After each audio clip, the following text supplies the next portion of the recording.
On this week's episode of the Superhero Show Show, we'll find out if Hitmonkey joins Pogo and Grodd in our Primate Hall of Fame, if Charles Xavier and the Laundra get it on, and if comedian Will Hines says, screw it, let's just talk to Ryan. All of that and more on the all-new Superhero Show Show.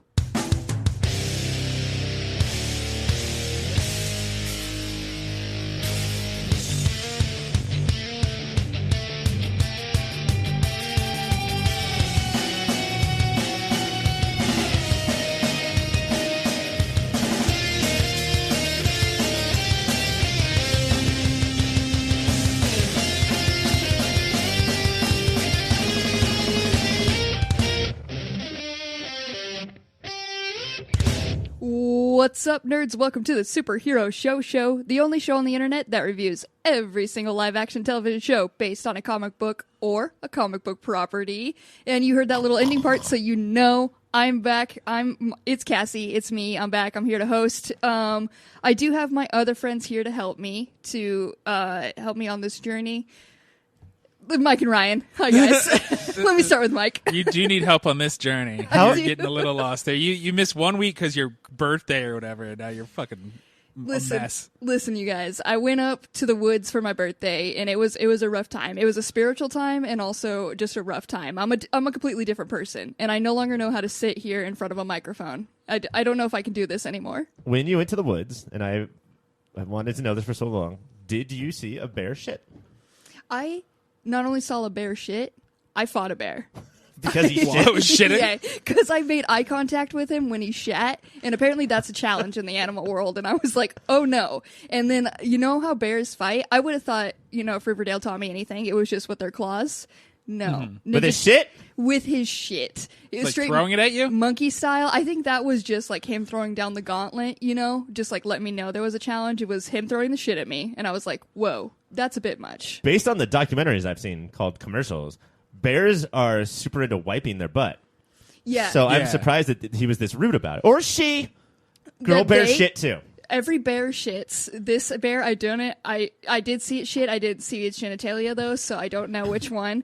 But maybe it was the fact that I didn't have any toilet paper on hand. Like maybe that's my role. You're supposed to have Charmin. Yeah, they only. If you make eye contact with a bear, you better. Also, because you said, I guess in the animal kingdom, it's a challenge to make eye contact with the shitting. Cassie, I got to tell you. In the human kingdom, it's also not great to make eye contact when somebody's shitting. No, that's why I won't shit until I have found a stall without a door. So I can make as much eye contact as possible. Why do those are horrific, man. Prison. Why do those exist?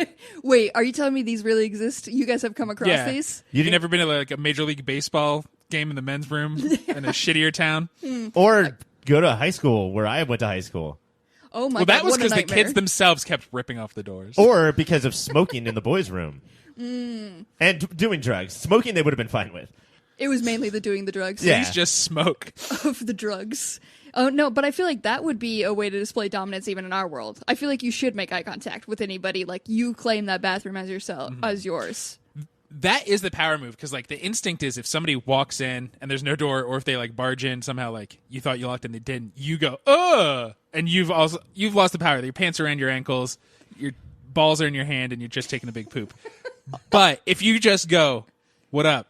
Then the power is back in your hands. Then next you're the to creep balls. who wanted the door open and to be found like that. Then it's a problem. Also, you fucking cucks, why are we flushing? Make people look at what you did. I made this. Okay. Hey, new listeners. Hey, new listeners. What's up? That's I feel like, do you guys just want to talk about different poops this whole episode? I feel like that's probably the biggest thing we have going on in this episode, right? Wow, that's harsh to hit, monkey. No. Well, I mean, another animal that throws poop is, of course, monkeys. Segues. Oh my God, these segues are amazing. This is so great. Listen, okay. So we're going to have to see if this is how this monkey also fights. And also, at the end of this, we have a huge guest. It might be the monkey himself. It might be another comedian. Who knows? Let's see who throws the poop first. But let's go to that main event right now. This week, the final show to make it out of Hulu's Offenders lineup was released. Hitmonkey starts off as a show about Bryce, an alcoholic hitman loser whose life is saved by a group of snow monkeys. When bad guys come and kill Bryce and all of the monkeys but one, the last remaining monkey who has no choice but to put on a suit and sunglasses, grab a gun, and get revenge. We were mostly positive on MODOK, the other Hulu show to make it to air. So Taste Buds, I ask you this. Is Hitmonkey able to balance its ridiculous premise as well as MODOK did? I dare say better. Yeah. Oh, yes. There are fewer stumbles in this show than in MODOK, I think. Now, MODOK hit the ground running with those two little legs that came out of his giant head. And I could see this premise slowing it down. Again, we only watched 2 episodes for press time. But so far, there's something that I dare say is rare for a Marvel TV show. Forward narrative momentum. Were you guys surprised by that? Or am I wrong about that?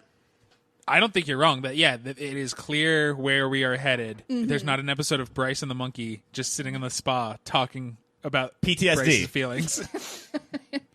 But yeah, and it's also, I don't know, like, it obviously, like, while watching it, I was like, this is what I felt like MODOK should have been more like, because the like laughs were hitting more. But it also had, like, I don't know if it's just because it's a monkey. Like, the monkey's just in a suit. Yeah. And how much of a factor is that? Well, what I love is I guess we do get the origin of Hitmonkey here, but we also get the origin. He knows right away he should grab sunglasses, but for a while he thinks he's fine with sunglasses and a duffel bag full of guns. And eventually he's like, oh, I should suit up. And a butt that's lost most of its hair. Yeah. Yeah. Well, that's the monkey way. We all know the monkey way. I'm learning. The show is teaching me. And Mike, for some reason, are teaching me the monkey way. How did you guys deal with Ted Lasso saying all the horrific shit Bryce says? Because Jason Sudeikis is not changing his voice that much. No, he is leaning into a bit more of his gruffer voice, I think. Yeah. But it's still He's very more much, Led Tasso? Yeah, more Led Tasso for sure. But it was for a little bit, like for the first beginning, I was like, not my precious boy. Not him saying this. But the fact he doesn't have a mustache but a 5 o'clock shadow is very important. He, I think that he is the worst part for me so far. And it's because a lot of people have been talking online recently about fuck Joss Whedon for a lot of reasons. But the recent one is because I can't remember what the example was, but he's made it so it was Cowboy Bebop. Mm-hmm. The new Netflix show has all of this fucking banter, just this fast-paced banter. And Joss Whedon didn't invent it, but I do feel like definitely popularized it. Yeah, he popularized it for nerdy adaptations, right? And Jason Sudeikis does cross this line often for me in this show only, where it's like, shut the fuck up, dude. For like 2 seconds, if you would just like thought a thought instead of said a thought, that would be great for 2 seconds. I wonder if it's that because this is a two-hander, but it's the ghost of Jason Sudeikis and a monkey who does not talk. Yeah. So I wonder if they're like, well, we better make him talk even more. But when like the show is goofy, but the end of episode 1, they take the monkey's emotions really seriously, and I think that is like the gem in the middle of the show is like this monkey is going through some stuff. Yeah, and let's deal with that. I think the most important part is they made a comedy because it's 30 minutes. I call it a comedy. I don't know if it actually is, but they made a comedy that isn't snarky towards its own premise. Like it accepts its premise, and therefore we have to, and that is the most impressive thing about it. And so therefore we can have moments with the monkey if they don't accept their like emotional moments. If they don't accept their premise, if they're always laughing at it, or if they're laughing at it sometimes, then we're laughing at it always. Mm-hmm. And so it's really hard to get those moments, especially in animation, especially with the monkey. There's a lot going against it, and so far they're earning it. Is part of your issue with Bryce, Jason Sudeikis' character, is that he is Archer?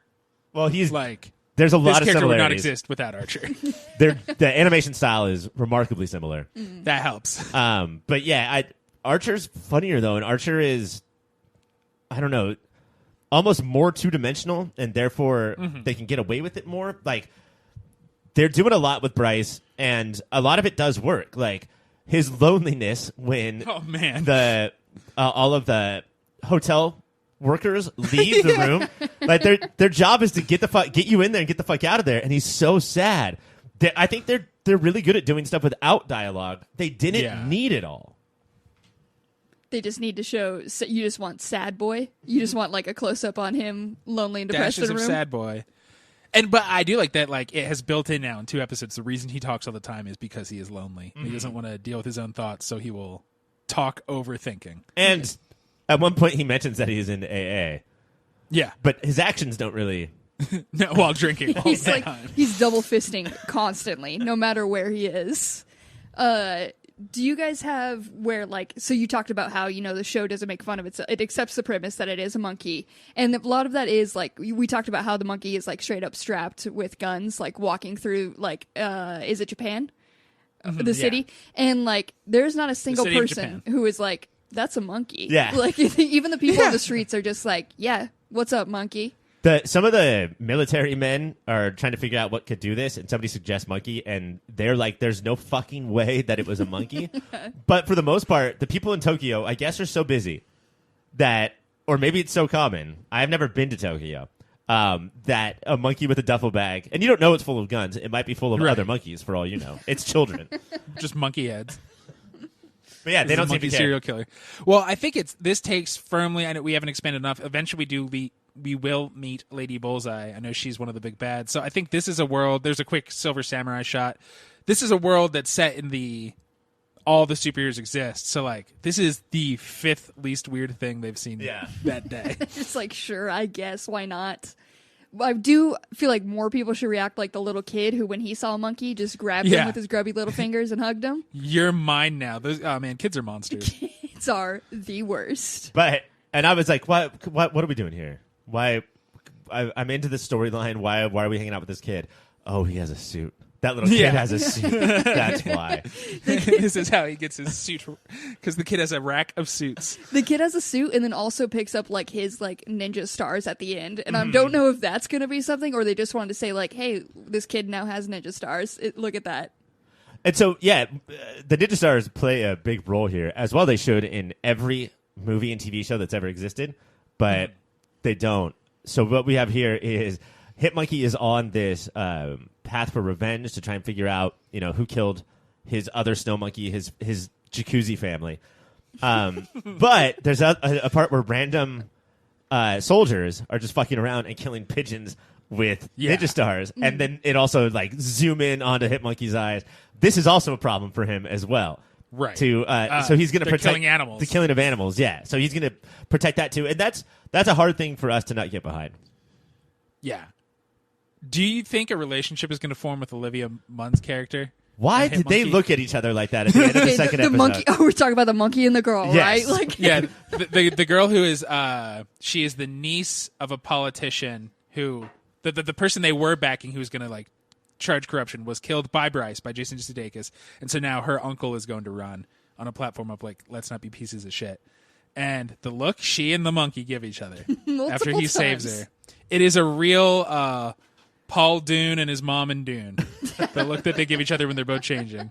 It's also, and this is not the last time this name will be mentioned in today's episode, a real Howard the Duck and Bev thing where you're enough like a human duck that I guess we can go to town on each other. Suits make everybody look sexy. I get it. Suits and glasses. It's a go.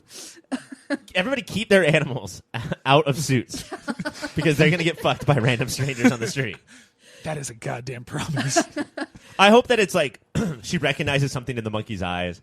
Yeah. They can't be like romance, can it? They simply can't. No. They cannot. Also, This show, out of like, I know we're never going to get Tiger and Dazzler or Howard the Duck, but this, out of the 4 offenders, this seems like the most sincere. And so I don't think it would be the one to have a bestiality couple. Let me give you an example of a joke that works on this show, like how they treat their premise seriously. It's not, the jokes aren't at the expense of how stupid it is. They don't fucking do that thing, like in the new Spider-Man trailer, where the 3 kids seriously laughed at Otto Octavius' name. Like, are we still doing that shit? It worked so well in Guardians of the Galaxy 2 when everybody yelled Taserface and laughed and laughed and laughed. God damn it, that's so annoying. Anyway, they don't make fun of the fact that like this is the premise of the show. A joke is like there's a cop, a detective, who's kind of slow, kind of fat, who is also in the story. He's probably going to be the one to figure out it's a monkey before anybody else. And he tells his new young partner, if I ever find the person who killed my old partner, I'm not going to arrest them. And then she's like, should I do it? He's like, no, it's because I'm going to kill him. I'm going to kill him. That's like the kind of like grounded comedy that if it's in a show called Hitmonkey, now it's even funnier, you know? Or even having the grandma who's hacking and half to death. Yeah. Being an acrobat who, like, while she's coughing her lungs out, being able to chase down Hitmonkey. Guys, I thought she was going to be an ally for the rest of the season. I really thought that she was going to make it out. She got cut the fuck in half, and it was wild. We saw intestines. The fact that they made her so creepy upon entrance, like just her coughing alone in this time, I was like, get her away from me. And then That's how I feel about real grandmas. but then when she was like almost like the Ring, crawling up like the creepiest way on that thing, I was like, oh my god, this grandma is too much. But also, her and a monkey team up, I'd be there for it. Sure, but they tried. They're still trying to figure it out because Bryce, she's on the conveyor belt about to hit the saw, and Bryce can't talk to her. She can't hear Bryce, so he's screaming at the monkey. Ask her these questions. But the monkey's a monkey. Talk. So they just run out of time and she gets cut up. He just monkey screams at her. Well, I think one of my favorite like reoccurring things is that Bryce will be talking and the monkey will make monkey noises back at Bryce, and you're like, okay, they've learned how to communicate. But then every once in a while Bryce will say something like, it's obvious he's just doing his I will talk no matter what thing. Yeah. So he's pretending he knows what the monkey's noises mean when often they are not that at all. Do we think that we will get this monkey learning sign language by the end of this? Well, yeah, because we get a middle finger at the end of this at the end of the second episode. As a smart monkey. That's every Who's my monkey? Who's my smart monkey? It's every monkey's first sign they learn, actually. This monkey in a suit versus Pogo, how does it rank? Pogo can talk and he's CGI. I think, And he's British. And he's British. He's raised these kids. I think Pogo's still up there. But Hitmonkey Yeah, it's didn't gonna be- take some fucking antlers through the chest like a bitch. He would grab those antlers and shove it up somebody's asshole. Yeah. And we would see the asshole. Then flip it off. I'm glad you guys aren't in charge of Hitmonkey. That's what I just learned. The show or the monkey? Both. You should never have a Oh, monkey. the revenge I would get on those who have deceived me if I was in charge of Hitmonkey. All right, are you guys in for the rest of the season? I'm definitely Yes. in, yeah. Yeah. It was so hard to stop it, too. Yeah. It was surprising how good this was. Again, because the premise is an assassin monkey. And I was like, what? This is one of those characters like, you know, you fall out of comics and then it's hard to fall back in. And I've heard that he existed, but have not read anything. And now I'm like, should I go get like the Hitmonkey trade? Like, Well, I think I want to read about him. by the end of the show, we're gonna have more Hitmonkey story on TV than comic books. Like, Oh, really? he had like a miniseries or two, and then he pops up every once in a while.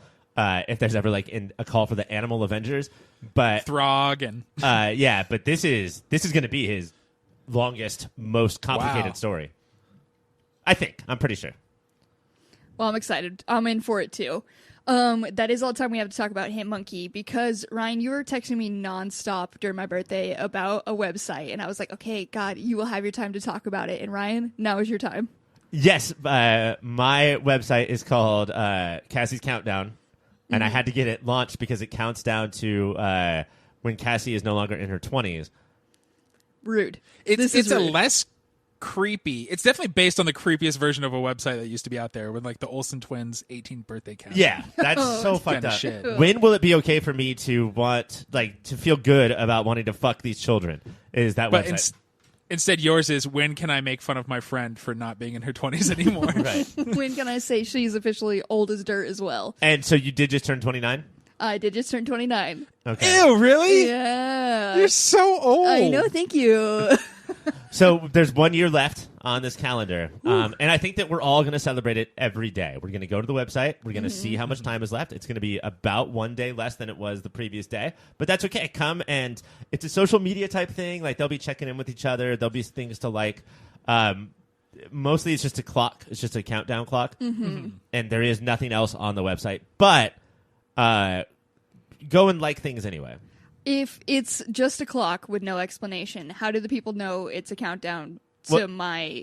The URL is countdown to Cassie's 30th birthday.com. Okay, there we go. Rolls off the tongue. You're just so easy. I'm surprised you got that domain, actually. That's huge. That's a big come up. I don't really want this website to succeed. It's kind of mean, but I'm gonna point you towards my friends anyhow. Cybersprout.net. Ryan, have you heard of them? I have, actually. You have? Yeah. You've heard about your partner for the digital world? I was just about to say, wait, is that my partner for the digital world? You bet it is, Ryan. And you know what? They handle so many things. They do premium hosting that's specifically built for WordPress. WordPress could definitely handle a clock. So if you want to put that up there, they got you, okay? They handle security, maintenance, backup, speed optimization. I don't know if a clock needs any of that, but they'll handle it for you. They work hand in hand with you. They put a focus on collaboration and goal-driven design. It's also easy to manage. So Cybersprout.net, your partner for a digital world. That's it for the segment, though. Let's go on to our pull list. We are back for the pull list where we talk about all the other shows we watched this week. First show starting it off is Legends of Tomorrow. This week on Legends of Tomorrow, the crew gets stuck in a forest near Chernobyl, leading to many pairings off and shenanigans, including Gary and Gideon going straight to Bone Town. Meanwhile, Bishop's Gideon jettisons assistant Ava and says he's locked in protecting the timeline with her forever. Taste buds, I ask you this. How surprised are you that Bishop, too, is going to get reformed and join the Legends? How surprised am I? Zero. Yeah. This is how it works. It's the Fast and the Furious of TV, where what are you, like, our most archest of enemies in the last movie? Well, now you're our best friend. Did you think he sold his, oh no, are we the baddies moment of realizing everything that was to hurt him was to actually save because he becomes a monster later? I think so, yeah. And I think it's because, one, he calmed down a little bit. He's not singing anymore, everything? Yeah, I think we've called him the Jason Mantzoukas of Benny Schwartz. What do we call him? Benny Schwartz, yes. And so, yeah, for him to have like more of a quiet moment, it really changes how he is perceived. And we also got to fill in all of these gaps, which I guess were gaps. All this stuff has happened through the season, and I never bothered to question why it was happening. No, I was just like, that's Legends. And I've never really put that much time into who is the other Wave Rider. Yeah. I was just like, another Wave Rider killed them. Okay, let's move on. And so we get a little bit of like Rosencrantz and Bishop throughout this episode, and it answers a lot of those questions. And I was like, oh, I guess that was a question. Thanks for answering. On the other side, everything else, it feels like a table-setting episode, which is not in Legends' purview. They normally don't do that. They're normally like... And, like, wacky things do happen, but they were just like, let's land in the woods and just pair different characters off and have them deal with emotions for this episode. So what you're saying is that this was Chernobyl, but Chernobyl was not really that big of a part of it. It wasn't, like, put at the forefront like Barack and Grodd. No, I think it was halfway through the episode. They're like, what forest are we in? Well, that's Chernobyl. Oh, no, that's tomorrow? Like, they were like, this doesn't matter. The right? first half of the episode, they just assumed that they were around dinosaurs for no reason. I loved that. They're just like, right? Because that's what'll happen. Watch out for those dinosaurs. Well, there was trees, Mike. There's trees. So where else is there trees except for dinosaurs? And then Gary says, I hope we see dinosaurs. And Astra brings up the very good point of, you better fucking hope we don't see dinosaurs, dude. I know you think cool things are cool, but that wouldn't be fun. How do you feel about Gary's continued being in Nate's face about fucking everything? This is the first episode where Nate said, back off, I'm deciding this alone. I think it gives Gary something to do that's a little more than like, he was kind of, and he was kind of the Ms. Marvel of the show, or the Coulson of just like, I'm so enamored by all of you. And he still is. There are still those moments. But this is like actual choices that he's making. He's choosing to, get in the face and have some effect on the relationships and not just slip on banana peels and have heads fall in his bucket and now they're lost in time. That's a good point, that it's character growth for him to... He's no longer just fawning over them. He will now also share his opinion on what they do and do not do. More than that, the rest of them are definitely in that friend group mode of like, no, we're all so close, you do not tell your friends the real opinion you have. Oh, yeah. And Gary's just like, no, that's wrong, right? And they're like, no. If you do it, you tell it to somebody, one of the friends who is less involved, over in the corner, but definitely within earshot. That's how you do it. And put as much venom on your voice as you can. Also, that's how friendship works. What is friends or even best friends without you having to at some point say, back the fuck off, dude. Like, too much. This is too much. Yeah, that is a close friendship. You can just say, chill out. Where just a coworker, you just kind of like peter out. They say he's just a coworker. The other Biz Markie song. He really just another legend. I have a couple more questions for you, Mike. Please. When Zari and Nate go to the totem, did I get all those vowels right? I think so. You might have to buy one. When Zoot and Nari go to the Tatum, are we going to see Hate Naywood? Like an alternate Nate? Yeah, because we have 2 Zaris and 2 Matt Ryans. Uh-huh. So are we just going to send that character away and then have somebody new for the actor to play? Because that's what the show does. I hope so. At this point, it's disappointing we haven't seen alternate versions of all of them, right? Yes, that is super disappointing. At one point, they say, "Oh, we can." I think it's evil Gideon's like, "Oh, let's bust some shit now because this is right around when Chernobyl blows up, so no one's going to notice." And I was like, Yeah. Oh, I remember Loki rules. I remember that being developed in previous episodes of Legends. I was not thinking of Legends, Mike. Did they mention Loki? No, they just fully lifted rules stated in Loki. I thought that was so clever in Loki. So clever, in fact, that I just handed it to Legends. I was like, oh, they've also talked about this in the past. Nope. Gideon's just like, yeah, that's good. I'll argue that. Couple more Fuck with the timeline. Couple more questions. The Wave Rider name doesn't make sense. It never occurred to me, but Bishop's like, wait, the time chip? It's called Wave Rider? What? Why is it called? Oh, yeah. Assistant Ava hates everything that's just been established for the last 6 years when Bishop is... And Bishop's point is like, this is what was told to me. And finally, Gary reveals to good Gideon after or right before they have sex, oh, I have 3 nipples.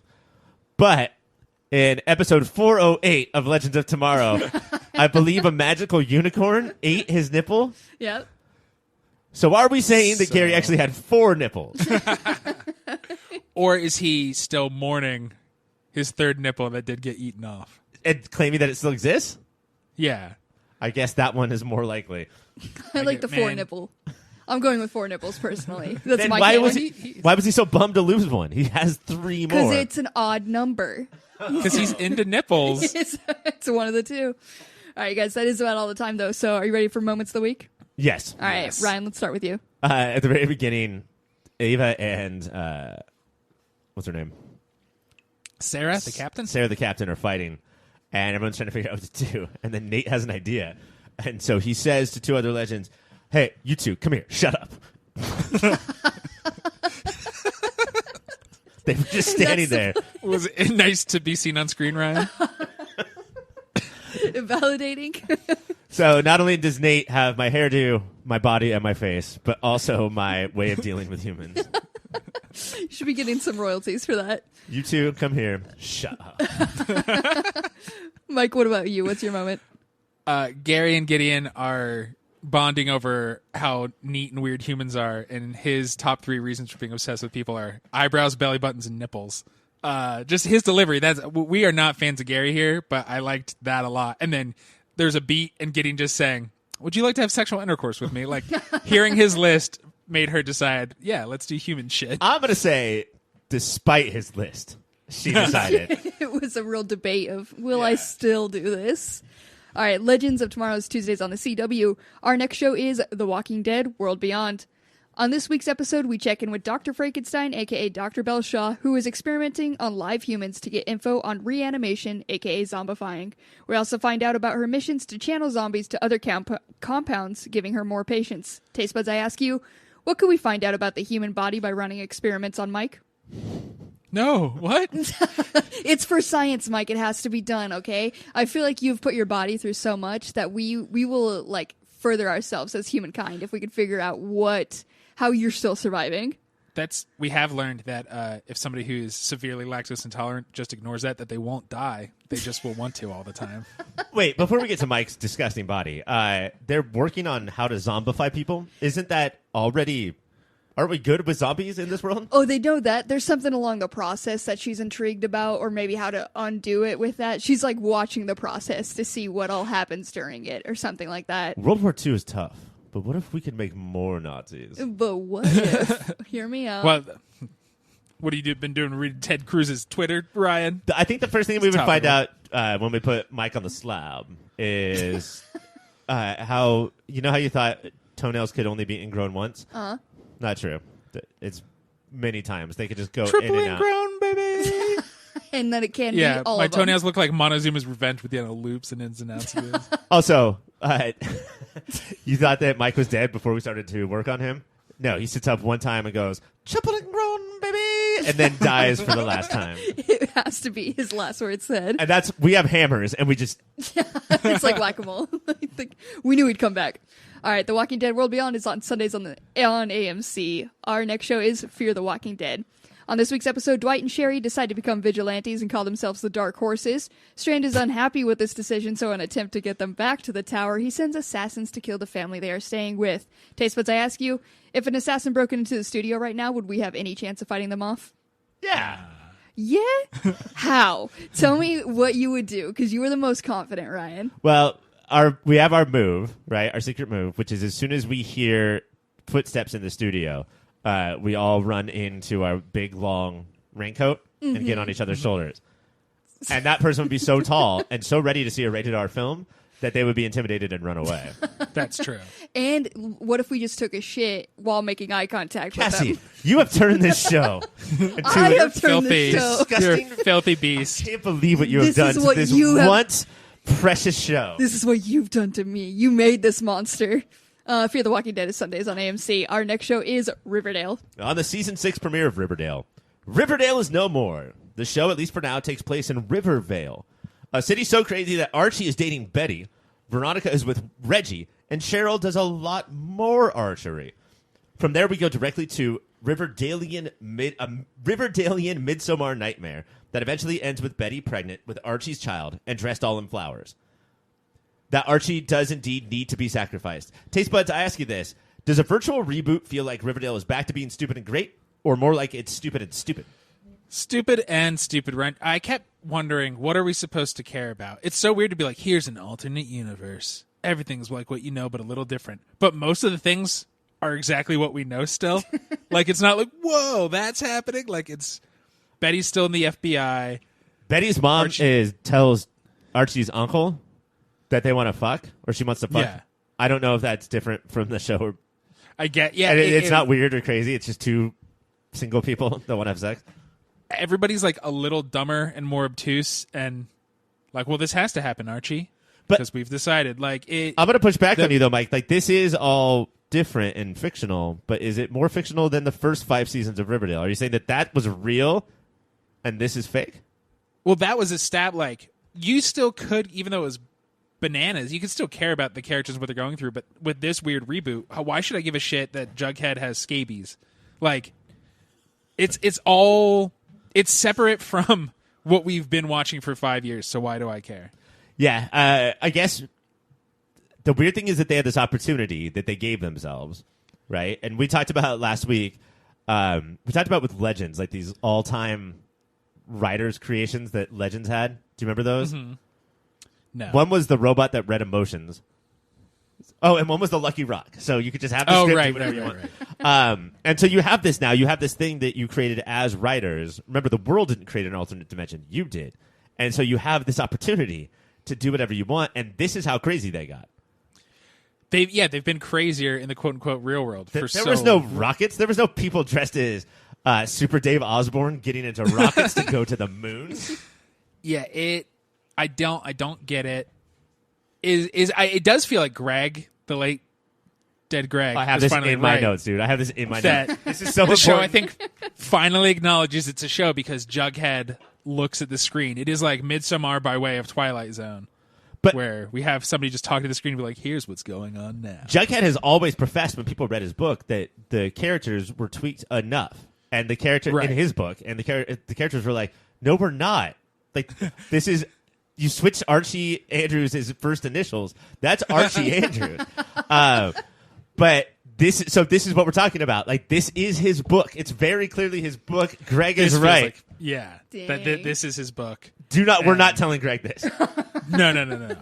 But do we reach out to the writers and send them the clip of him saying this? Do we think that Yeah, they from found- years ago. Yeah, like this was enough time for them to listen to that and make this. Luckily, We're- Greg dates every one of his sentences. Like, he says the date beforehand. So Yeah. that's That's- court Let evidence. it be known that on March 17th, 2005, Riverdale will someday be made. And no, it's a show. Which is better than what he used to do before that, because he used to just hold up today's newspaper before everything he said, and on a podcast. doesn't work. Doesn't work. So ASMR bullshit. does it seem like this will get better with the more time they do with it? Are they sticking with this? Is this a thing that's just happening? It's Well, like a full reboot? I think that the reason that they went into another dimension is because Sabrina is coming, and they really didn't want to have anything supernatural on their show. An argument that me and the aforementioned Taylor, previous host of Superhero Show Show, would fight about all the time. And so now they can have Sabrina and Magic and then get back after this 5-week event. Because remember, Riverdale and Flash are both doing 5-week events. Okay. Right. To Riverdale. Okay. All right. That's my guess. I don't know. It could be fun, though, to finally get some magic on there. It sounds fun. I wish that they were, like, pulling it off. Because I always wanted there to be magic. I mean, you're not so intrigued that you would watch it. Absolutely not. Yeah. So, best of luck, Riverdale. Let's go to Moments of the Week, though. Mike, what is yours? Cheryl is mad that Archie is getting a crew together to have a maple tree planted in every Rivervalian's yard. And then Archie says, Cheryl, you don't own maple trees, or maple syrup for that matter. And how serious he says that line. But it's so fucking funny. Honestly, but it's never explained, why do they need maple syrup so bad in this town? Honestly, Cheryl didn't know that, though. Like, Yeah, there's a beat where she's like, oh my God, I don't own maple syrup, the concept. It's straight up her IP. She has maple syrup. How dare you say that? If you're going to make a movie based on maple syrup, you better be ready to pay her a lot of money. So much. Ryan, what's your moment of the week? My moment of the week is actually when it does go full Midsommar. As you may have noticed, as I fell down the hill that was that intro paragraph, maybe you noticed that I said Midsommar. Yeah. For the first, I would say, 40 minutes of this 44-minute episode, it is just a slightly different version of Riverdale. And then they're like, all right, full Midsommar, and Betty comes out with that face of just, hello, Archie.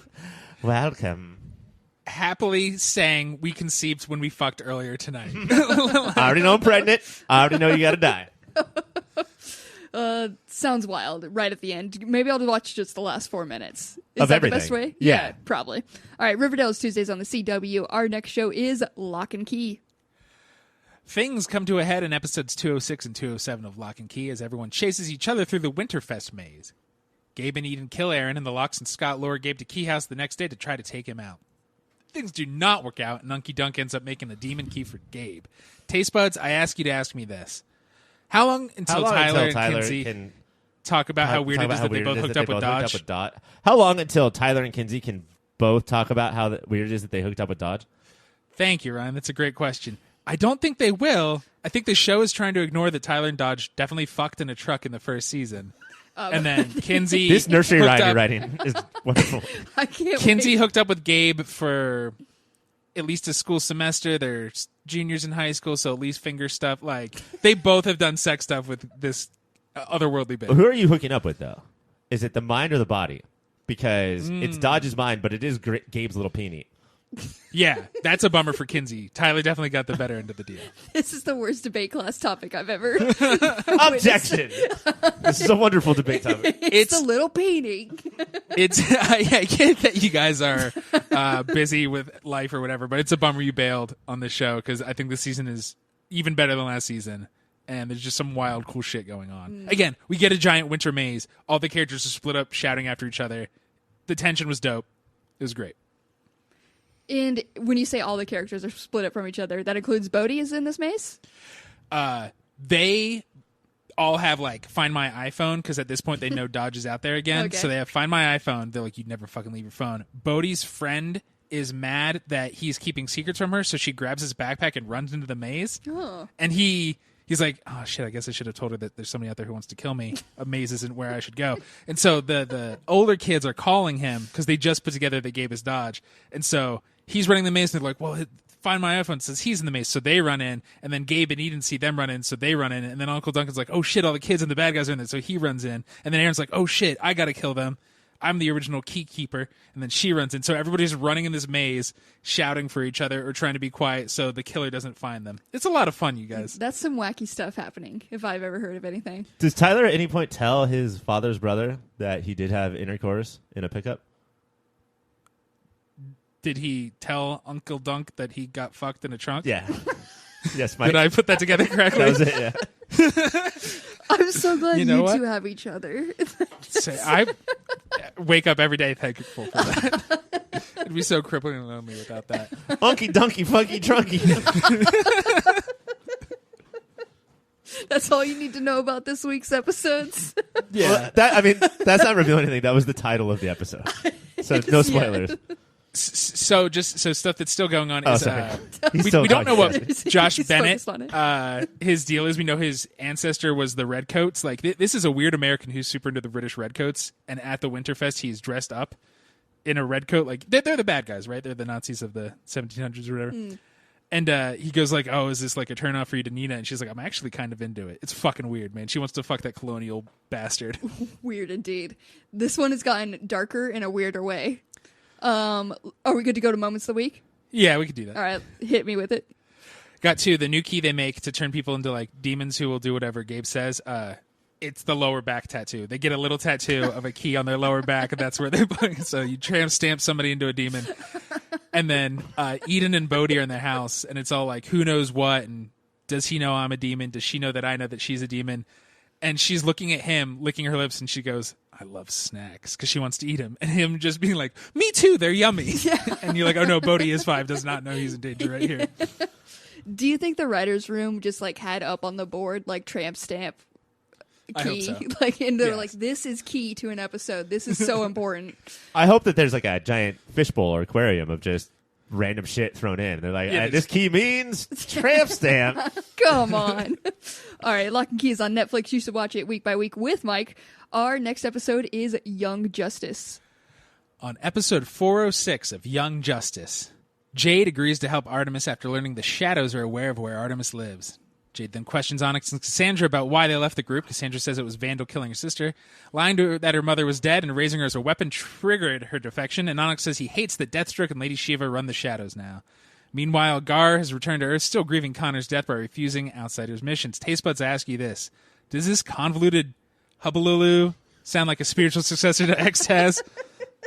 It does. I thought you were going to say Titans. Because this is a lot of the same characters, right? Sometimes they're Some young of the and same sometimes they're characters. teen.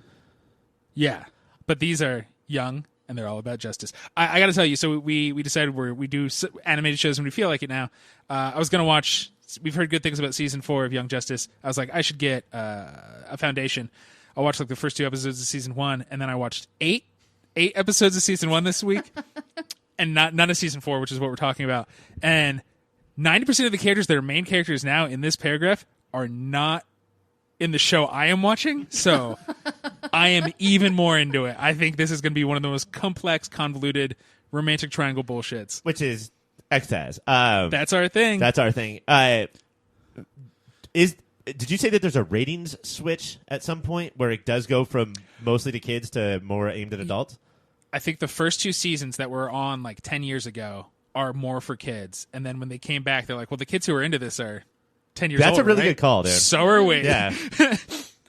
So you haven't seen any of the adult stuff yet? No. But I've just seen, again, 8 episodes, so I also stand by the kids stuff. Are you gonna? Everybody has a crush on everybody, Ryan. Yeah. It's delightful. It's called life, baby. So are you gonna like watch 10 episodes a week in order to see if you can catch up with 4 by the end of the season? No, I think I'll jump into 4 next week and catch up, and then watch the old seasons when I get the flu. Perfect. Are you going to read up on what happened in between or just piece it all together of how there's Nah. new characters? I'm gonna do.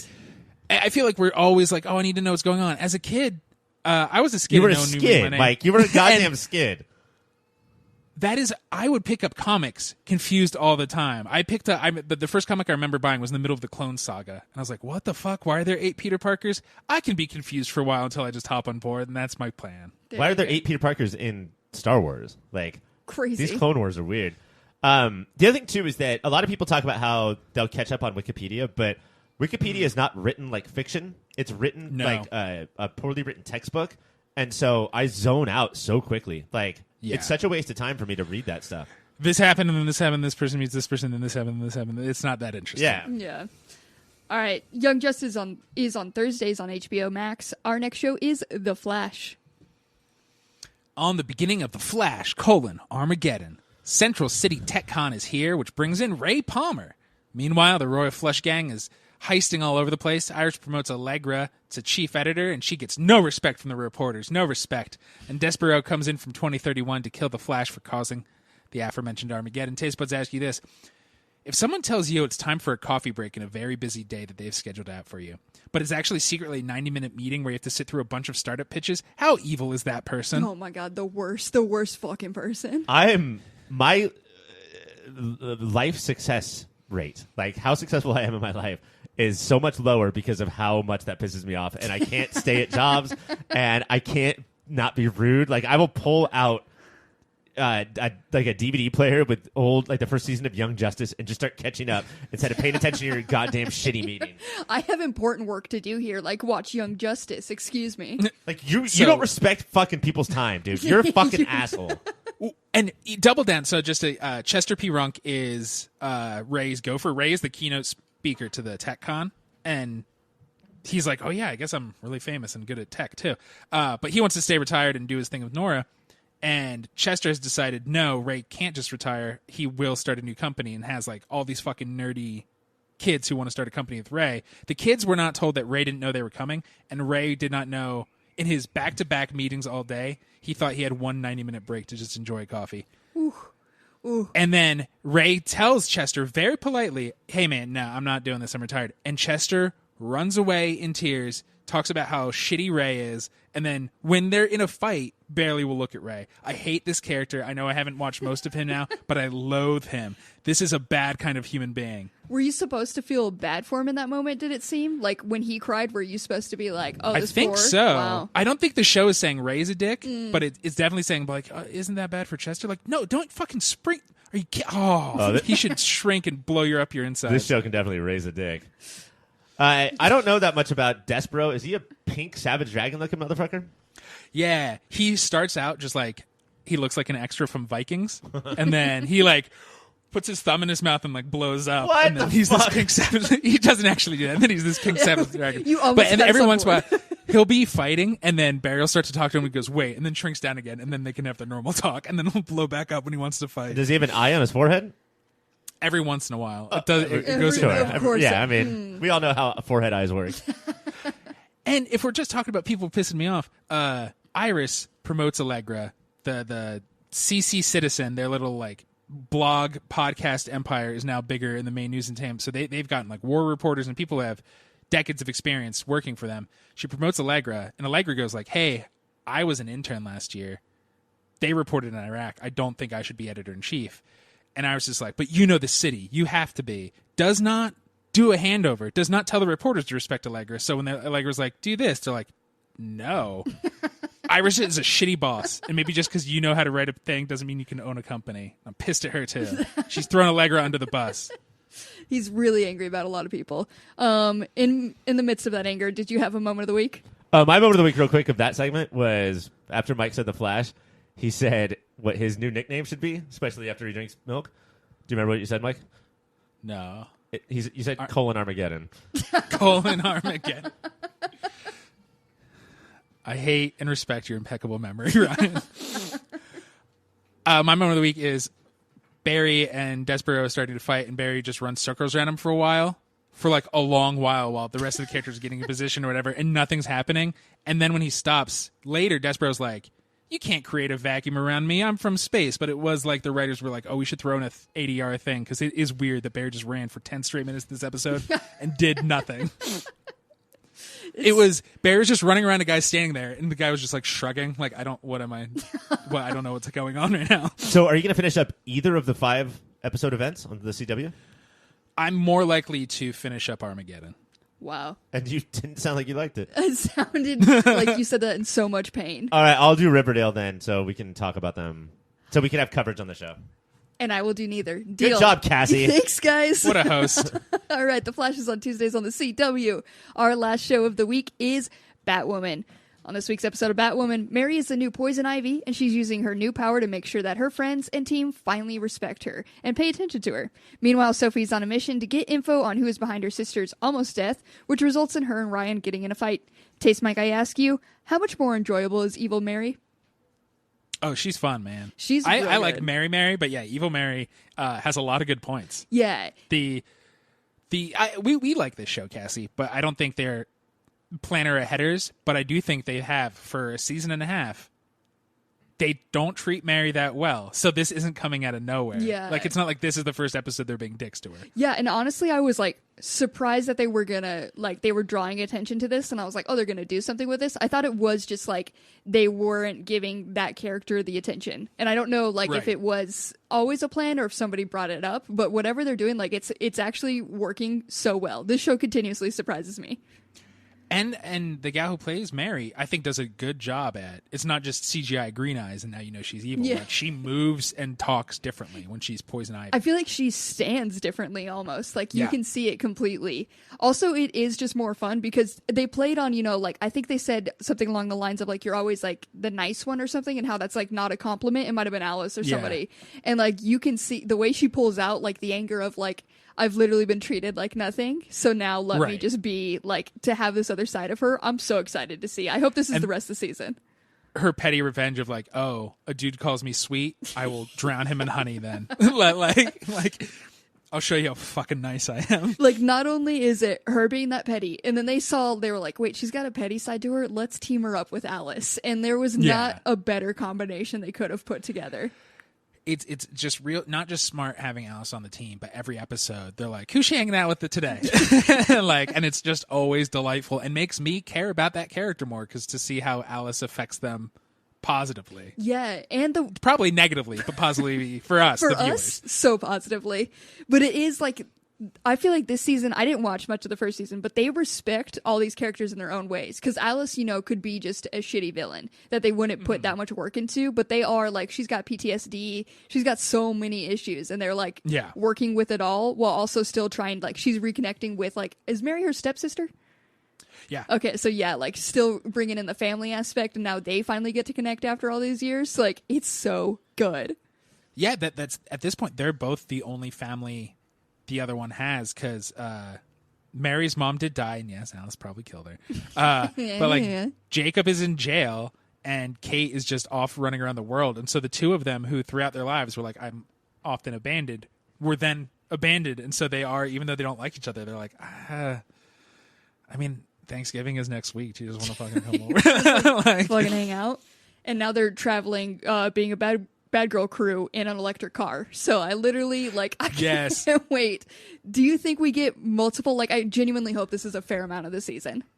Me too. If they turn into and we don't necessarily need a big bad, right? But if that is it, the plot, the driving plot line is these two tearing up Gotham while everybody else is scrambling. Yeah, I'm into it. I'm so for it, and to have to see, because we got a little bit of Ryan and Luke coming to terms with the fact that they did do this. They mentioned, this anger is all Mary.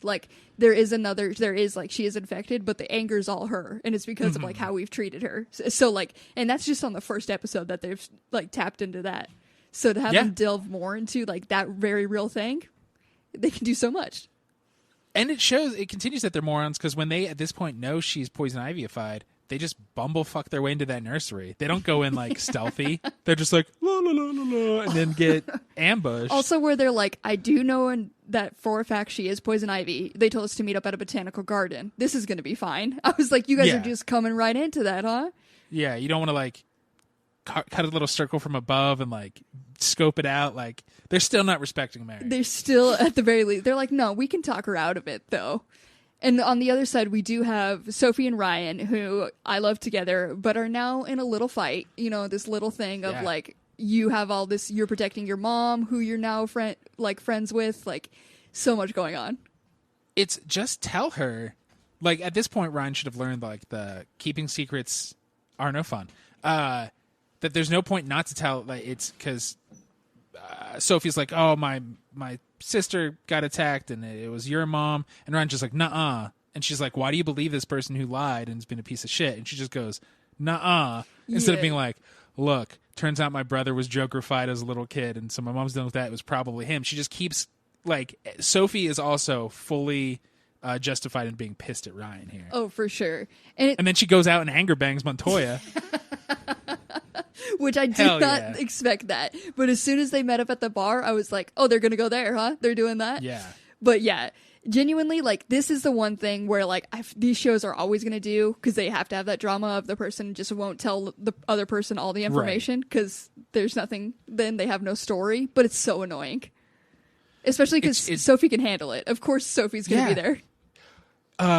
One of the people close to you who might be kidnapped by this new young Joker, maybe fucking let her know that he's dangerous. Yeah, that he is a little Joker. Let's go ahead and move on to moment of the week, though. What do you got, Mike? At the very beginning, we just see like a creepy scene of a guy like honeycombed and like glued to a wall, and there's bees going in and out of his orifice. And then a girl playing soccer like goes in, and he opens his eyes, and she just says, "Hell no," and runs away. That's the proper reaction to that. Because when she saw all the blood and was still walking in, I was like, as a kid, I'm leaving that shed alone. I'm no longer in there. So at least she did get to that point eventually. My moment of the week is, you know how we love when Alice licked the pepper? She did indeed lick this honey man, and that was terrible. Yeah. I was not a fan of that. But so it's like an anti-moment of the week, but I was like, that's still Alice. It's still in character. Alice loves licking shit. She do love licking shit. All right, Batwoman is Wednesdays on the CW. That's it for our pull list. Now let's go to X-Tas. Welcome to X-Tasmania, bitch, a mini show within a show where we take an in-depth, episode-by-episode look at Fox's seminal and underrated early morning soap opera from the mid-90s, X-Men the Animated Series. On part 2 of the Dark Phoenix Saga, the X-Men crash land into one of those bodies of water that New York has, where it's like a big dirty pool with buildings next to it. You guys, can you believe we picked right back off from space into this crash landing? We were unclear of exactly what was going on the first episode. At least Cassie and I were. Mike is some sort of genius savant nerd. And then we took a week off. But I think it was okay because a lot of those, I think I get a little confused when we're in space. And now, except for a couple of cameos from Red Daddy, they're on Earth and everybody's fine, except for Jean Grey looks a little pale, peakish. Something's weird about her, right? A little off. Hungover? Is she hungover? She's probably a bit hungover. She falls in the dirty pool water and then rises up with a great blowout and a brand new costume. Which, man, if I have to get possessed by a fire alien spirit, I want a new costume and a blowout. Yeah.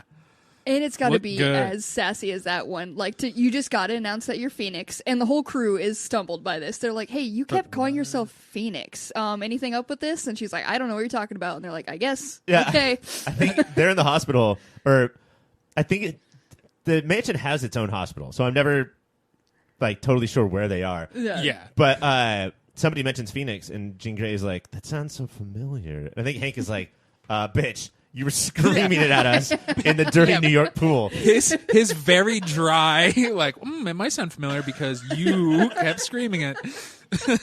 You kept saying, call me Phoenix now, bitch. But that crash landing was probably my favorite scene because they flew that spaceship like it was a plane. Like, that was Sully Sullenberger trying to land in the lake. It straight up was skipping around the water and stuff. I was like, this not how spaceships do, but go X-Tas. Also, it's important when you're on a TV show or a movie and you crash land into water, they show the surface of the water and then you pop up 1 second later. You might spit a little bit of water up. You might have a teens of seaweed on your head. Other than that, totally fine. Totally good. All good. What I like is when they're trapped and water starts coming through the vacuum-sealed spaceship. I guess it got damaged in the crash landing. Cyclops goes for the door and then just sits there stunned for a beat. He's like, well, the door's locked. And then Wolverine's like, I'll do it. And Wolverine starts with his claws, and then Cyclops uses a blaster. He just froze. He's like, I just thought the door would open. It didn't open, so now I don't know what to do. I guess we all died. I know I'm the Cyclops defender on the show, but can you not relate to that? Oh, for sure. This is how door do? It don't do? Well, I'm here now. I have nothing. Why door not do? Why door not do? But then Wolverine tries and sort of shows you the difference between Wolverine and Cyclops' power, which is Wolverine cuts a little shred in the door. They all get flooded, and then it cuts from the outside, and then Cyclops just blasts the door open. Yes, teamwork, I guess. Teamwork. And then checking in with Cyclops. I loosened it for you. We do have, so since, Jean is in the hospital, Cyclops clearly not doing well. No. And during his full freak out, we do get him yelling at Professor X. Which, this has to be the first time, right? The most wild thing I've ever seen. Professor X is like, Cyclops, calm down. He turns around and he's like, shut the fuck up, you bald fucker. It's been escalating because last episode we got you don't trust the team, you don't trust me to lead the team, and Professor X is like, look, just all I'm saying is throw yourself into danger in space, don't ask questions. And now Cyclops is screaming that Jean's in a coma. Professor X does not put up with that. He says a good leader doesn't have to be warned to be on his guard. So maybe it's your fault Jean's in a coma. And it looks like Cyclops is going to beat a crippled man. So Beast tells them both to chill out. This whole episode really brings up an interesting question of who is more evil, the evil version of Professor X or Professor X? Mm-hmm. Yeah, because that base instinct to throw that extra comment out there, that's fucked. And I think it's I'm going Beast to hurt this young boy I raised since he was a teenager. Who everything he does is my responsibility. I think it's Beast once again who comes out and says, you guys are both being assholes, right? Like, yeah, this is what the kid is supposed to do in any divorce, is come out and say, why don't you both shut up? Right. That's what a good kid does. And then we get Beast controlling or coming across multiple tantrums, because then we go outside and Wolverine's just hitting trash cans and throwing trash cans in the alley, to deal with, because he also still loves Jean, so he's got to throw a little tantrum. But he's not allowed to do it publicly because he's got to go in the dirty alley. I'm married to my friend.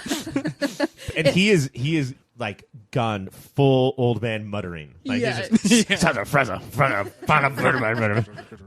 and then they get Beast is like, hey, let's go. So I do think they're not at the mansion because they're in this dirty alley, and then they get snubbed by a cab. It's like every once in a while X-Men's like, remember, people don't like mutants. In case you forgot, we've been in this world. You guys keep calling him Beast, but in this scene he should be known as Beast with the Howard the Duck shirt. Oh yes, he did come out with a Howard the Duck shirt. And this, was this crossover a thing back in the day? Why did they throw this on him? Well, Howard the Duck came out in 89, 88? The movie? Yeah. Was, I think, 86. 86, the year I was born. That makes sense. And no, it's just Beast, I guess, is into Howard the Duck. Yeah, I mean, it's the same thing of remember the Punisher video game. Yeah, we saw some kids carrying a video game and the Punisher was on the cover. It's almost like in this world, Marvel Comics is Marvel Comics. Mm-hmm. And the X-Men are real. But Beast barely puts pants on. So the decision to put him in a Howard the Duck shirt, I feel like should be significant. Because again, he barely covers. Also, if you don't know the reference, Beast just has a smiling duck wearing clothes on his shirt.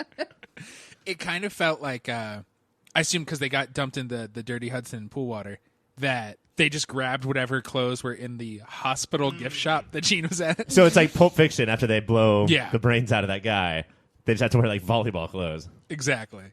During all this, we do get Professor X throws his own tantrum and tries to leave in his little ship. And this is when he, again, makes mind contact with this being out in space. And it doesn't go great for him. It's not great. Oh, God. He has all of the best moments of this episode, but he's in his little ship, and it hits him in the head. He's like, not again! Arg! And he yells at the thing, and this time it's like it has a spaceship. He's not getting all the footage. It's just not a spaceship. It looks like an alien astronaut's mask. You still don't know who's under there. And he's just like, this hurts. He's like, stop it. Hey, buddy. Oh. And instead of stopping it, evil ghost Professor X comes out wearing a cape. Yeah, we just get Cape Professor, or as I will now refer to him, as everybody else does, Walking Professor. Now, I want to point something out about this. Typically in comic book stories or any sort of fictional stories like this, the person who comes up to Cyclops or Wolverine in this situation is a figment of Wolverine or Cyclops' imagination. That way, when they insult them, it's self-loathing, right? It's like, this is what I hate about myself, and I'm going to put it in the mouth of this fictional Professor X. This Dark Professor X is Professor X, which means this is not self-loathing. These are all the things that Professor X actually hates about all these people. Yeah, wants to say and doesn't, because he has he draws a line of how rude he can be. His inner Brit keeps him polite, and now he's unloading. With Wolverine, he's Eureka and lures him in, and then becomes Deadpool, and then becomes Evil X. Wait, do you mean Deadpool the Merc with the mouth? He becomes the Merc with the mouth, but more in the Wolverine origin style where he does not talk at all. No mouth, just a mark. He says it was a mistake to save you. I'm sick of your selfish, undisciplined arrogance, which he's also not wrong. Well, I mean, he should have been saved. But he should have been Wolverine's not a saved, Templar. though, dude. It was wrong to save you? It's dark.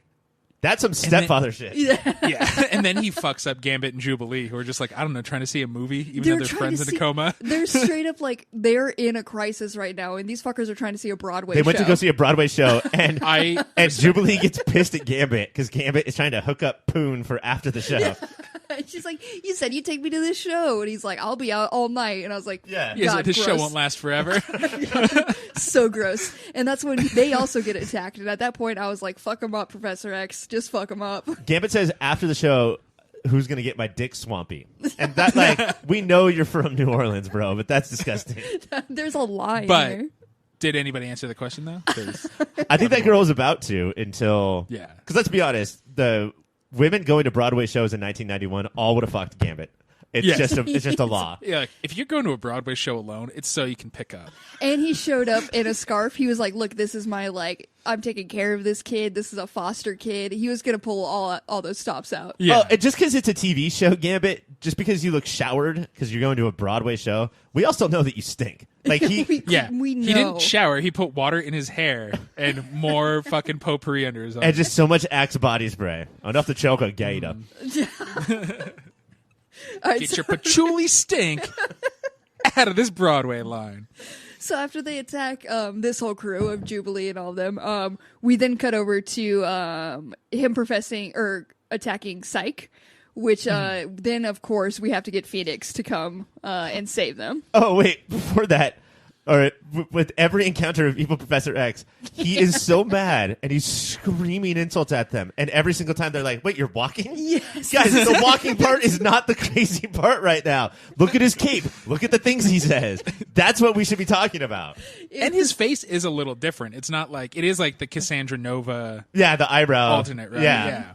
But yeah, it's literally, that was the funniest thing for them to each character they cut to. Literally, I think even though Jubilee and Gambit were together, they had separate cuts for both of them. Like, you're walking? Wait. That's why he's getting so pissed. I am more than my wheelchair. That's when he's like, you know what, you unloved fucks.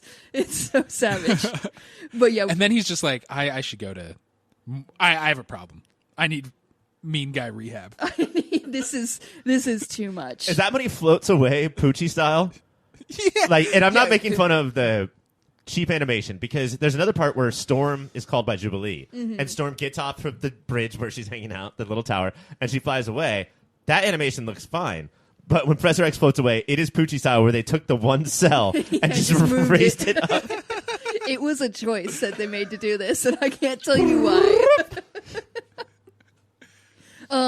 But we do, so we find out that it was just like the dark side of Professor X unleashed, and then we get a cut to a Red Daddy briefly, and that's when we find out that Psyche, like after he does all this, Professor X realizes that he shouldn't be in charge of the team because he does have to go to rehab, which is of course in Ireland for some reason, and he puts Psyche in charge of the team. And he goes to a psych ward before he turns the X-Men into a psych ward.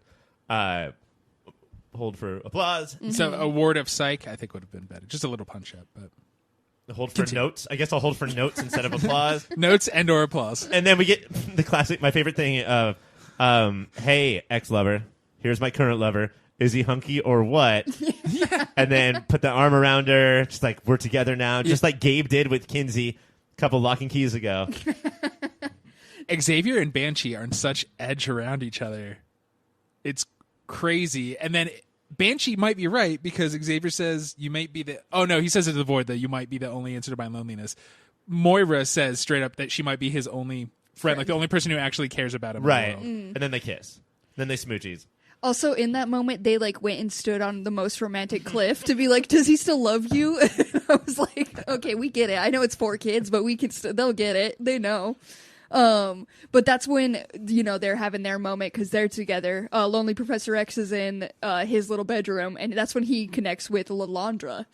Is who we find out he connects with the being that talked to him earlier.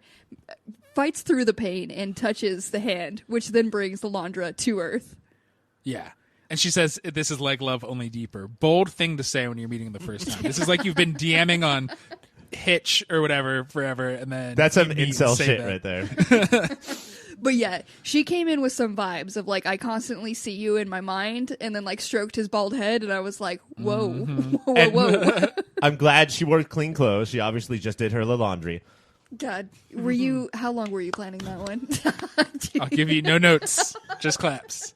Mike, your notes inspired me from the last thing I said to make that one as winning as That's possible. why I give them.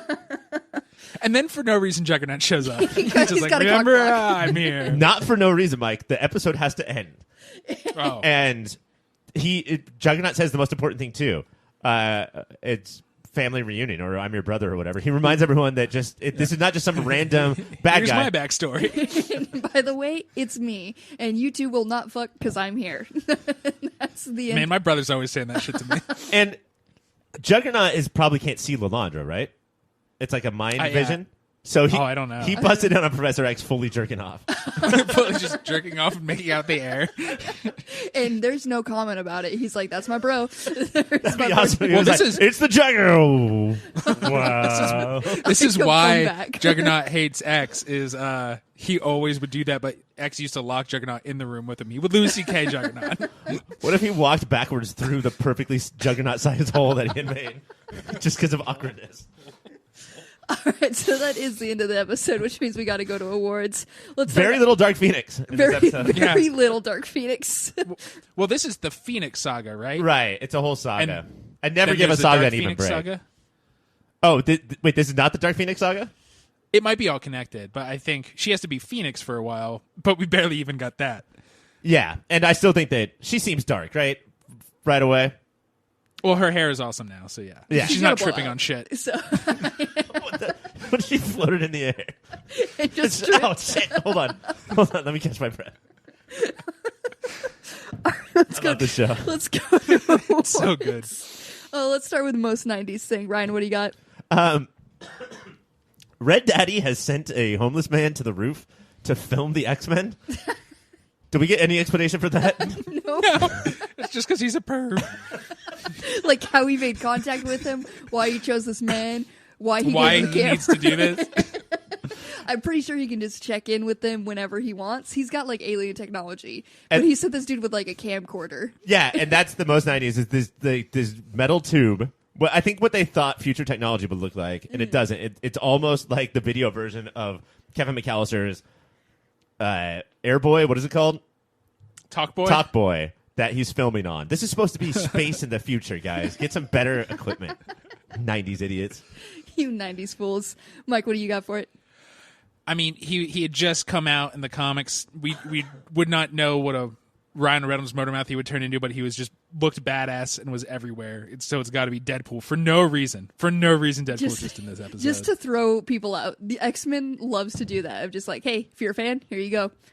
My most 90s thing is the Phoenix Red Eye Flash and eagle noise that comes into Jean's eyes. Like it's like Hot Rod. Like every time he had like his like eagle animal that he like connected to. Like that's only some 90s shit. Like to throw that sound effect. I am gonna give that to Ryan though, because why is this man recording? We'll probably never know, but he is.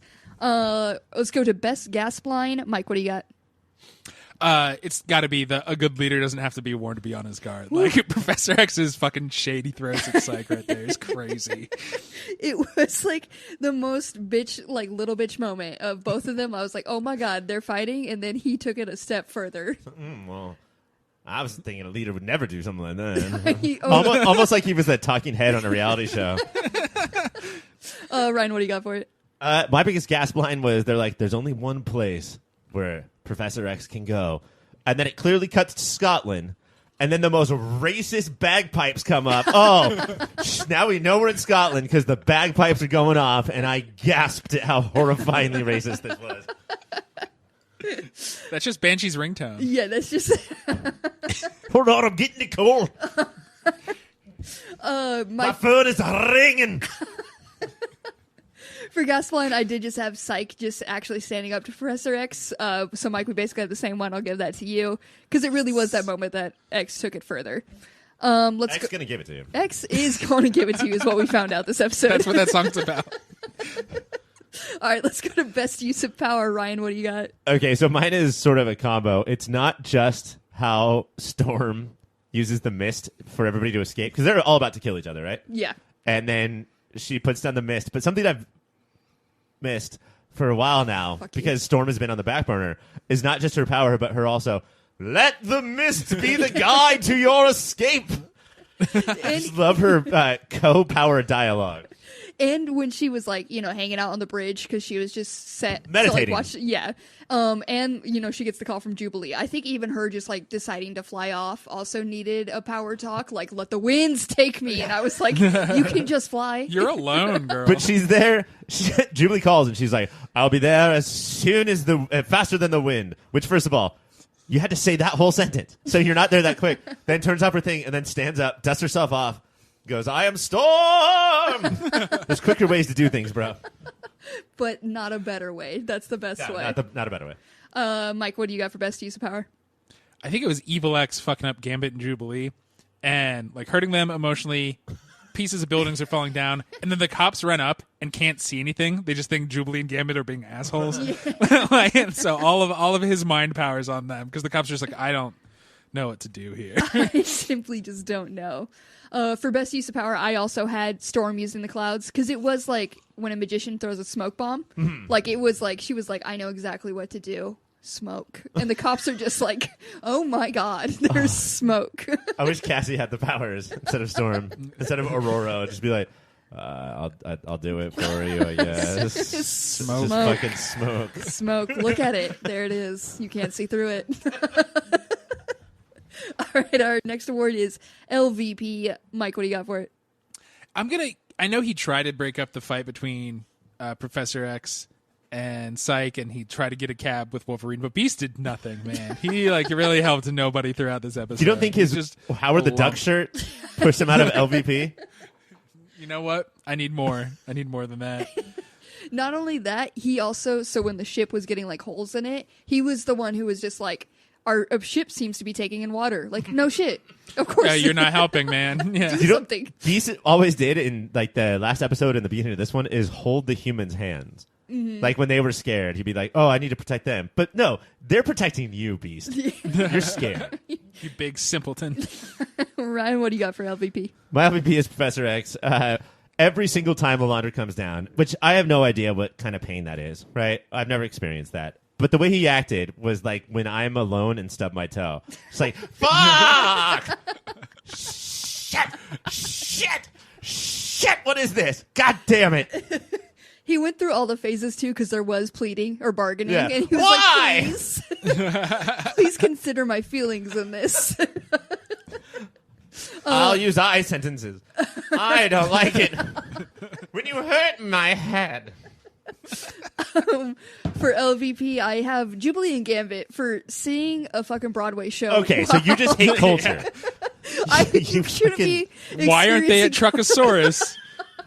Then I would understand. Okay, if they went to the Monster Jam while their friend was in the hospital, I'd give them a pass.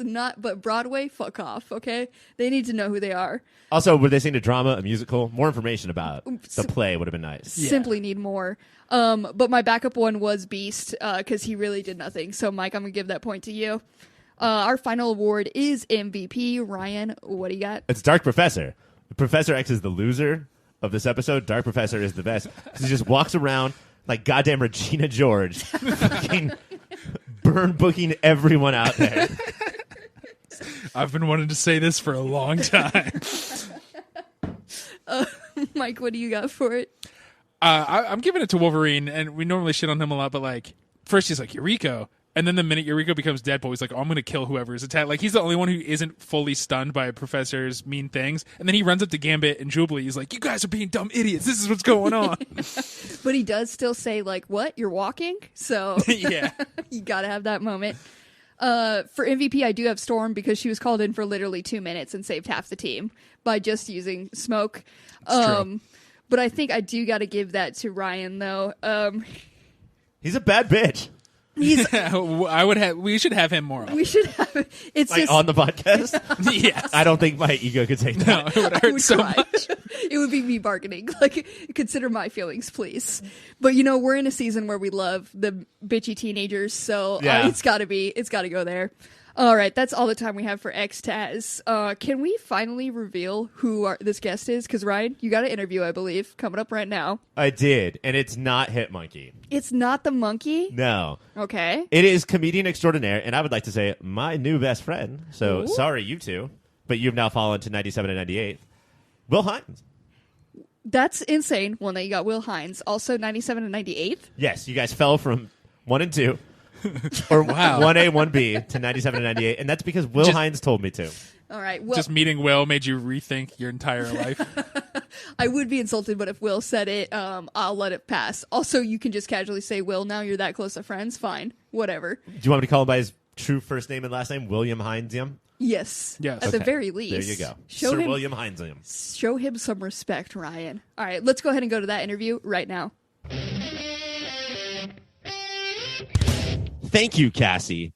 I am here today with Will Hines, used to be comedian and co-host of Screw It. We're just going to talk about comics. Will, thank you so much for being here today.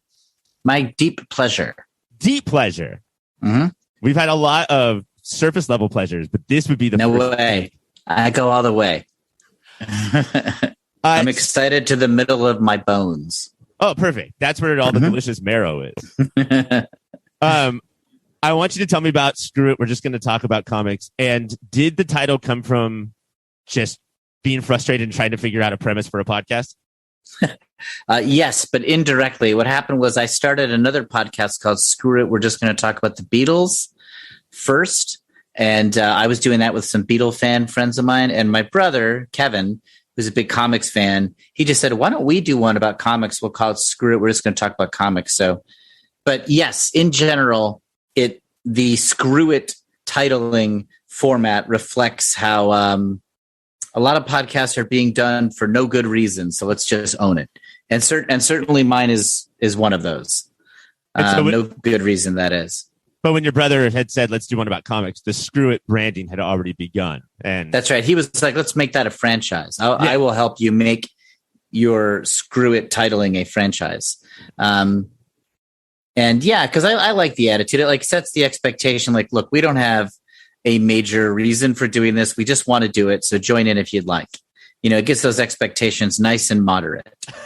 And Screw It, we're just going to talk about comics. It's just me, Will Hines, my brother, Kevin Hines, just talking about comics. We tend to focus on stuff that he and I both liked as kids in the early to mid 80s because we reread those together, like sitting next to each other.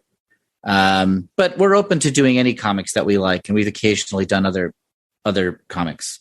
were you guys basically Marvel only? Yeah, we were more Marvel kids. It wasn't like a religious war. If DC caught our eye for some reason, we'd get it. Like I used to get some Swamp Thing issues because Alan Moore was doing some freaky deaky stuff, and Kevin was really into Justice League International when Keith Giffen started doing that. But we were more Marvel. Marvel was what we got real excited. But we were Fantastic Four and Spider-Man freaks, Right. and we sort of radiated out from there. We didn't really get too much into the X-Men at the time. I did read some X-Men, but it wasn't till later that we read them. And so when, like, did you have an initial X-Men phase? Like, was it the early 90s Jim Lee time, or was it not until I read some of the Paul Smith era, which is like when Professor X like leaves and Magneto takes over for a while.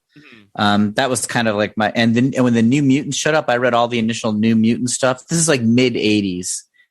So it's like the X-Men has become the biggest thing in comics, but it has not yet become like 15 simultaneous titles. right? That's when I was reading. Like, Rogue was a big part of it. But Gambit wasn't around yet. So it's like I really kind of in a lost era, like after the death of Phoenix, but before Gambit and before like Jim Lee started drawing it. It seems like you're talking about that era where every single nerd was ready to marry Kitty Pryde. Is it about that time? Oh yeah, I was one of them. I was certainly in love with Kitty Pryde. Yeah. And Storm and every single Marvel character. That's the time. I remember the New Mutants with Bill Sienkiewicz's weird oil paintings, right? Really grabbing me. Like I was fascinated with those. But I was not a true X-Books expert the way some people were. And my brother and I just this year decided to go back and read the Chris Claremont X-Men, starting from Giant Size X-Men 1 when the new era of X-Men began. We just started doing that this year. So we are reading it now in the early 2020s for the first time, and we're loving it. We can't believe we missed it. And you guys were able to get the man, the myth, the legend on your podcast. What was that like? Oh yeah, Chris Claremont. We had a contact at Marvel who got us the Claremont interview. It was really exciting. It was also a handful. He's super opinionated, and he's basically kind of outspokenly grouchy that he doesn't get more work, and he doesn't totally love what's going on in comics in general today. I mean, he's very happy as he says that to you. He's a gracious interview subject. He was really polite and whatever, but made no bones about how he's I should be getting more work, and I don't like how anybody does anything these days. He did not put it in those words. He would quibble with that wording, but there was a lot of that energy. And so it surprised me. I was oh, how do I handle this? Do I challenge him on that? Do I ask him to say more? We just basically let him say his piece. To be honest, I mean, he did change the industry. Yeah. If anybody's got a right to be grousing about it, it's him, if anybody's got a right to say, I should be getting more work and I've got opinions about how people tell stories. It's well, you've earned the right to express that opinion for sure. That's true, but it doesn't really seem like a medium that historically has a lot of people past their era. The new guards keep coming in, and it's really hard for the last generation to write relevant books. That's not about Chris Claremont. That's what I've noticed about a lot of people. It's certainly true in comics. It's true in every art form, right? Rock musicians, Paul Simon released an album 3 years ago. Nobody really cared. Yeah. And he was, he's written as many hit songs as anybody, right? There was a good 20-year period where every time Paul Simon wrote a song, it was in the top 10. Yeah. Well, he did an album 5 years ago. Does anybody care? Paul McCartney has done 2 albums in the last 3 years. They're not really in anybody's radar. Did not know that. It's difficult to both be true to yourself and be true to the zeitgeist. Yeah. So I don't know. It's not only true. It's television, stand-up comedy. It's really, does Jerry Seinfeld is still doing specials, but they're not changing comedy the way his television show did. I just watched the Sopranos movie that definitely feels different than the Sopranos TV show. Yeah. And even when the creative team sticks around, David Lynch did another season of Twin Peaks, right? 3 years ago.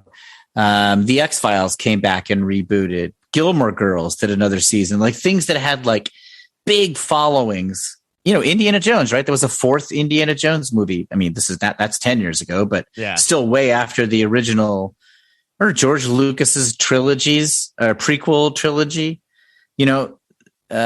It's hard for people to stay relevant. But maybe they don't want to. If you're really good, maybe it's more important to stay true to yourself. You write a story that you like. Paul McCartney likes his albums. That might be enough for him. Yeah, for sure. Comic book reviews, at least written reviews on the internet, are notoriously awful. Most of them are basically the story was good. Meanwhile, the art was good. And then that's the end of the review. When you're reading, oh yeah. So you tell me more about this. Tell me what you don't like about the reviews. I think I agree with you, but I want to hear you say how you feel about it. I feel I think that criticism should be its own art. It should read as if it's written by an author. And a lot of comic book reviews, which are done by fans that aren't making money, so I get it. But there's this template that they use, and they change the names of the characters, and they just keep repeating the same. They don't really have a lot of interesting things to say about each individual issue. Right. Okay. When you're reading a comic book specifically for Screw It. What is your process? Like, are you taking notes? Is it mostly just a vibe check? Like, you guys don't do traditional reviews. It's more like the Hines brothers take. But what is your process? I just read it, and I try to. My favorite critic was Roger Ebert. Yes.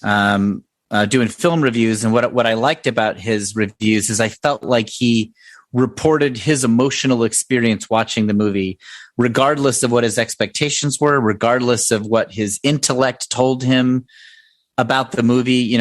He reported how he felt about it. If he enjoyed it, if something turned him off, if something annoyed him. So sometimes you get these reviews from Ebert that would be like, he gave Spawn like 5 stars or whatever. I think he did a 4-star system. He did 4 stars for Spawn, and but he might do like 1 star for something When Harry Met Sally or whatever. A movie that was generally well regarded. Ebert would stick to his gut. So I read the comic and I check my gut. Do I like this? Do I not? What do I feel about it? And I want to report my emotional experience and try to articulate why maybe I felt a certain way. Like with the X books, with Claremont's X books, the original ones that we're reading now, my emotional experience is joy. And I think it's because the book feels in a good way out of control. Mm-hmm. Like, I do not believe they had planned it far in advance. Stuff changes radically and quick. It feels improvised in a way that makes it exciting. Like, if there'll be a villain and they'll fight him for one issue, and then the next issue, that villain suddenly has other powers. I mean, things that, like, if you were paying attention, like, you ever heard, well, I could give you examples of that, but somebody will be in love with someone and that'll go for 3 issues, and then that's just over and they don't talk about it. Now, this sounds like a criticism. It actually adds joy to me. It adds like, oh, I like feeling like Claremont and Byrne are doing just whatever they think is interesting right now. And they're not really thinking about what this will look like to future historians. And what's crazy about that is they were able to do it because before it got popular, nobody was watching. And exactly that method made everyone watch, and it blew it up into the most popular comic book. Right. I mean, I feel the same way about Stan Lee and Jack Kirby's Fantastic Four. There was just basically 4 people working for Marvel. Stan was the writer and the editor, i.e., no one else to get approval from.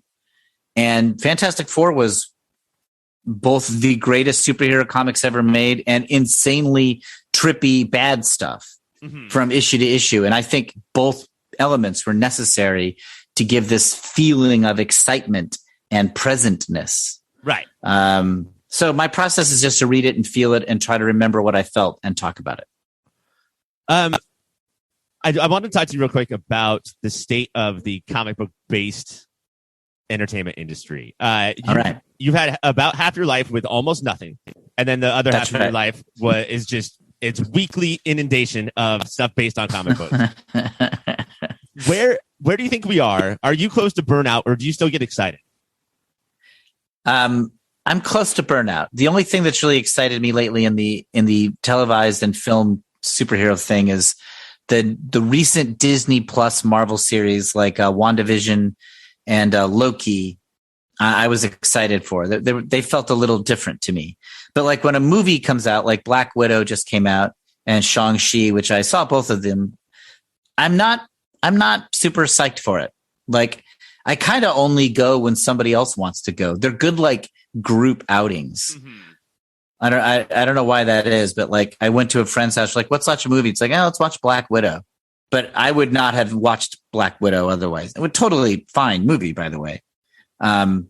So I think we're in a state of it's a plateau, and it's a little too formulaic, and something's going to shake it up. And I bet you it's going to be DC movies, because they are taking bigger swings. They got strikeouts and home runs in the DC cinematic universe. Marvel, it's all doubles. Right. And I mean, if you look at 2 things like Aquaman 2 and the Batman, the Robert Pattinson Batman, those are 2 movies that could not be, less similar to each other. Whereas yeah, right. It's clear based on how you talk about the X-Men comic, what you're into is a little bit of surprise, a little bit of freakiness, and something like Black Widow or Falcon and Winter Soldier. We've seen it. We have seen it already so many times. I do appreciate that it's well done. And certainly when I was a kid, to have seen a well done formulaic Marvel movie would have thrilled me. And I still enjoy them and I appreciate it. Like, I like that there are comics nerds, with billion-dollar budgets, but nonetheless, I don't get that psyched for it. So I don't, but you know what? It's a lot like comics where, like, if you read like all Marvel comics of the 80s, most of them were pretty formulaic. Yeah. It was, the Frank Miller Daredevils and the John Byrne Fantastic Fours and the Walt Simonson Thor were the exceptions. Like, most comics that you read were like fine. So in a weird way, the MCU is mirroring that. That's why you can count on the canon is, if it stands the test of time, we'll hear about it. And if it didn't, there's a good chance that there's a reason for that. So I do think we're going to get something's going to shake things up.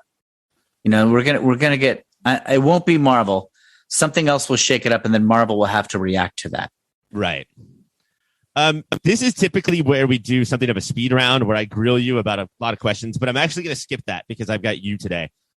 We are very close to the 2-year anniversary of something. Your manager told me that if I bring this up, that you would get upset, usually throw things at the interviewer. That's right. But that sounds like me. I had to take this opportunity to talk about Stanley Chamberlain. We are back from that interview. Ryan, delightful. That was only part 1. Also, part 2 is coming up next week where we go through the speed round and stuff. But yeah, I would say that he made me laugh a lot, but did I make him laugh more? I don't know. We'll have to listen. You were more charming because of him, I would say. That's what a skill that has. You guys bring me down to a level. He brought me up to a level. Yes. There's also just so much more joy in your voice. You had this laugh about you where it was like I felt the true friendship between you two, and I see the real you now. But whether I'm talking to him or you two, still that same amount of fucking gross nasally in my voice. So a voice is a voice. A voice is a voice. You can only do so much about that. Of course. All right, that is it for the show, though. So, Mike, can you tell me about some websites? YourPopFilter.com is where you can go to get everything we put out there. Throw a little / Amazon in there. That's how, hey, shopping season, supply chain issues, you got to start now. Do it through YourPopFilter.com / Amazon. Help us out while you're getting whatever dumb gifts for your dumb cousins. Is the supply chain the same as the blockchain? Yeah. Okay. That's so much easier than saying no and explaining the supply chain. Yes, yeah. You know what? It sure is. Crypto, NFTs, the dumb monkeys. Go to patreon.com / YourPopFilter to get even more content. Of course, we have our weekly superhero bonus, aka the Cast Pen. You get movie of the year early. You get extra segments of movie of the year, fucking articles, 2% bullshit, interviews, 2% bullshit, organic. Patreon.com / YourPopFilter. Ryan, you're so good at it. Can you tell us about the other shows? The other shows that we have are, of course, Movie of the Year, where right now, me and Mike and our good friend Greg are going through 1991 to see what is the single greatest movie of 1991. And I don't think it's going to be Terminator 2. What? Although, if you've listened so far, there's no reason why you would think that it's anything other than Terminator 2 Judgment Day. The other show to listen to, of course, is For One More Year. Okay, rude. Unnatural 20s, rude. Where Cassie freaks out about her final year in her 20s before she becomes one of the oldest people to have ever lived, along with her friends Caitlin and McKenna. Hey, straight up, fuck off. We also have social media. We're at Your Pop Filter. You should follow the account. It's a good account. There's some good retweets, some good original tweets. The content's there. Such stellar retweets. Stellar. We know the hottest content to retweet. You're really missing out if you're not following at Your Pop Filter. I find it weird that we're so good at retweeting that our original tweets catch people off guard, and that's why they don't like or retweet them. Yeah, there's no interaction with them because they're just like, what? Whoa. I didn't know they did this. That's crazy. That's like if Weird Al released like an album of no song. parodies. Yeah. We're like, what? All EDM. Can I add an extra thing? Shady Monk, who does a lot of our music throughout the Pop Filter universe, just released a free album on Bandcamp. So you guys should go check that out. And that was one of our great new retweets. Was having all the info to that. I've heard of some shady monkeys putting out hits on people, but what about this shady monk putting out hits of music? Can you believe he didn't have time to prepare for that one? That was straight from his mind. That's a pro. Wow. You guys are too kind to me. I It's swear. an honor to witness your mind. Everyone, do yourself a favor and create a podcast with your two biggest fans and do it every week with them. 98th and 97th. It's lovely. Well, no, that's how you guys rank for me. For you guys, I'm number one. Of course, yeah. Is there something higher than one? All right, we also got an email. It's contact@yourpopfilter. If you want to email and let us know how much you appreciate Ryan and his mind and the puns that he does, contact@yourpopfilter. Next week, we got a big episode because it's going to be the debut of Hawkeye on Disney+. Everybody's been waiting for this one. Got to talk about it. We also got Super Crooks is going to debut on Netflix, and Ryan is going to finish his epic conversation with Will Hines. So be sure to tune in for that one. That is it for this week, though. Thank you all for listening. For Mike, I'm Ryan. For Ryan, I'm Mike. For me, I am me. Bye, everyone.